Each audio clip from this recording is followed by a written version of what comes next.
وقال رجل مؤمن من آل فرعون يكتم إيمانه أتقتلون رجلا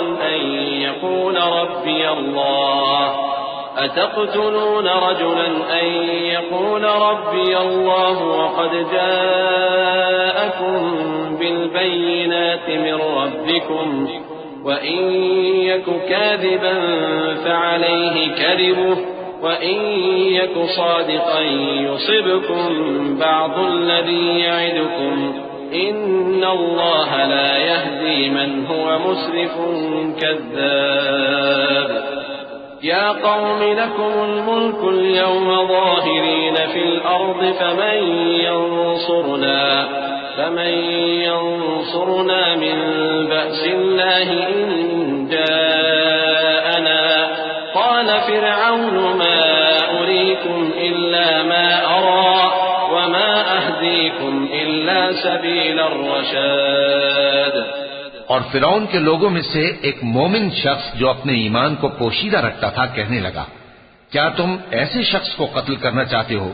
جو کہتا ہے کہ میرا پروردگار اللہ ہے اور وہ تمہارے پاس تمہارے پروردگار کی طرف سے نشانیاں بھی لے کر آیا ہے، اور اگر وہ جھوٹا ہوگا تو اس کے جھوٹ کا ضرر اسی کو ہوگا، اور اگر سچا ہوگا تو کوئی سا عذاب جس کا وہ تم سے وعدہ کرتا ہے تم پر واقع ہو کر رہے گا. بے شک اللہ اس شخص کو ہدایت نہیں دیتا جو حد سے گزرنے والا ہے، بڑا جھوٹا ہے. اے قوم، آج تمہاری ہی حکومت ہے اور تم ہی ملک میں غالب ہو، لیکن اگر ہم پر اللہ کا عذاب آ گیا تو اس کے دور کرنے کے لیے ہماری مدد کون کرے گا؟ فرعون نے کہا کہ میں تمہیں وہی بات سجھاتا ہوں جو مجھے سوجھی ہے اور وہی راہ بتاتا ہوں جس میں بھلائی ہے. وقال الذي آمن يا قوم إني أخاف عليكم مثل يوم الأحزاب مثل دأب قوم نوح وعاد وثمود والذين من بعدهم وما الله يريد ظلما للعباد ويا قوم إني أخاف عليكم يوم التناد يوم تولون مدبرين ما لكم من الله من عاصم ومن يضلل الله فما له من هاد. تو جو مومن تھا وہ کہنے لگا کہ اے قوم، مجھے تمہاری نسبت خوف ہے کہ تم پر دوسری امتوں کی طرح کے دن کا عذاب آ جائے، جیسے نوح کی قوم اور عاد اور سمود اور جو لوگ ان کے بعد آئے ہیں ان کے حال کی طرح تمہارا حال نہ ہو جائے. اور اللہ تو بندوں پر ظلم کرنا نہیں چاہتا. اور اے قوم، مجھے تمہاری نسبت پکار کے دن یعنی روز قیامت کا خوف ہے،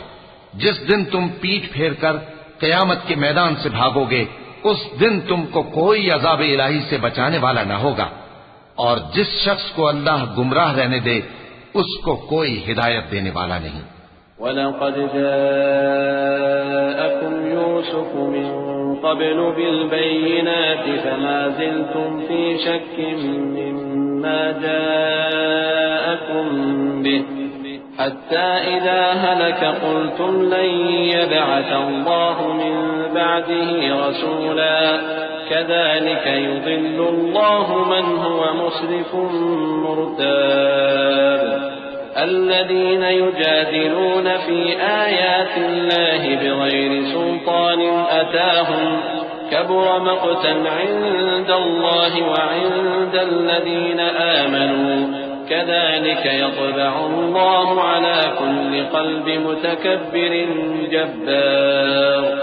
اور پہلے یوسف بھی تمہارے پاس کھلی باتیں لے کر آئے تھے، تو جو وہ لائے تھے اس کی طرف سے تم برابر شک ہی میں رہے، یہاں تک کہ جب وہ وفات پا گئے تو تم کہنے لگے کہ اللہ ان کے بعد کبھی کوئی پیغمبر نہیں بھیجے گا. اسی طرح اللہ اس شخص کو گمراہ رہنے دیتا ہے جو حد سے نکل جانے والا، شک کرنے والا ہو. جو لوگ بغیر اس کے کہ ان کے پاس کوئی دلیل آئی ہو اللہ کی آیتوں میں جھگڑتے ہیں، اللہ کے نزدیک اور مومنوں کے نزدیک جھگڑا سخت ناپسند ہے. اسی طرح اللہ ہر متکبر سرکش کے دل پر مہر لگا دیتا ہے. وقال فرعون يا هامان ابن لي صرحا لعلي أبلغ الأسباب أسباب السماوات فأطلع إلى إله موسى وإني لأظنه كاذبا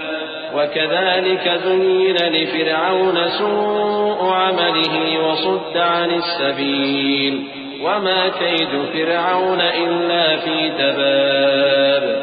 اور فرعون نے کہا کہ حامان میرے لیے ایک محل بناؤ تاکہ میں اس پر چڑھ کر رستوں پر پہنچ جاؤں، یعنی آسمان کے رستوں پر، پھر موسیٰ کے معبود کو جھانک کر دیکھ لوں، اور میں تو اسے جھوٹا سمجھتا ہوں.